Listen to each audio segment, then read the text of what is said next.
Tous les matins du monde est donc au programme de la classe de terminale littéraire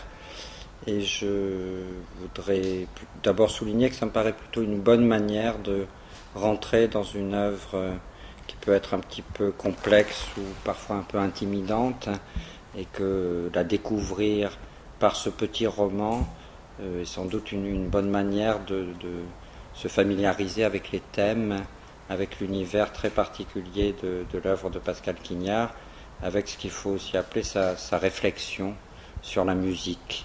Alors de ce point de vue-là, le livre, le roman s'inscrit dans une série de textes. L'œuvre de Pascal Quignard est maintenant une œuvre quand même très importante, volumineuse, une quarantaine de titres, mais on peut distinguer, parce qu'il l'a fait lui-même, 3 traités sur la musique. Le premier avait été publié 2 ans avant Tous les matins du monde, c'est la leçon de musique.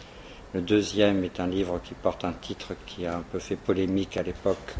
La haine de la musique, qui était repris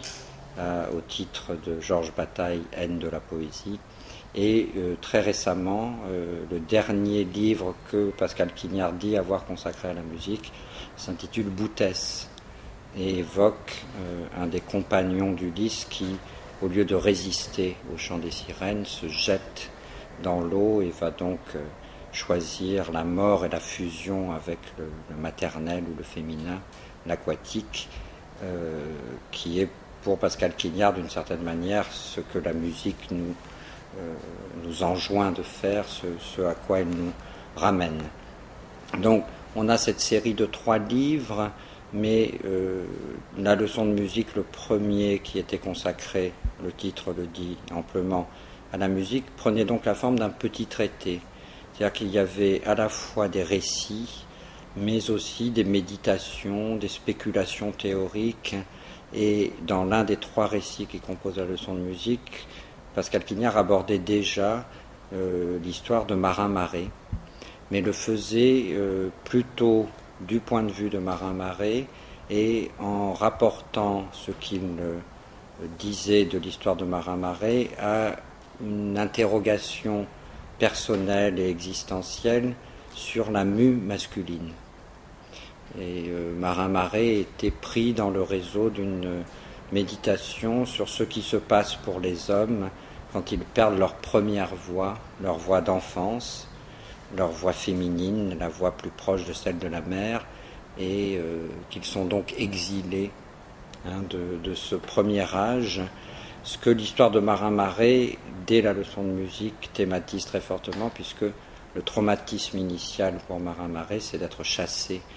du chœur des enfants où il chantait à l'église de Saint-Germain-l'Auxerrois. Et donc, il y avait déjà cette histoire qui était relatée dans la leçon de musique. Sainte-Colombe était très peu évoquée, mais un petit peu évoquée. Et donc la thèse de la leçon de musique, c'est que, d'une certaine manière, le musicien est celui qui veut recouvrer, revenir vers cette voix qui a été perdue. Et que, d'une certaine manière, la musique est à la fois ce rapport à la perte, mais aussi à un jadis et à quelque chose que le langage ne saurait pas exactement retenir. Alors, par rapport à la leçon de musique, et c'est pour ça que je crois que c'est plus facile peut-être de découvrir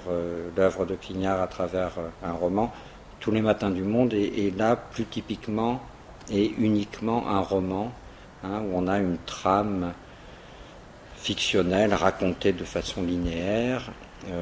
qui va donc élargir d'une certaine manière le spectre qui était celui choisi pour la leçon de musique, puisque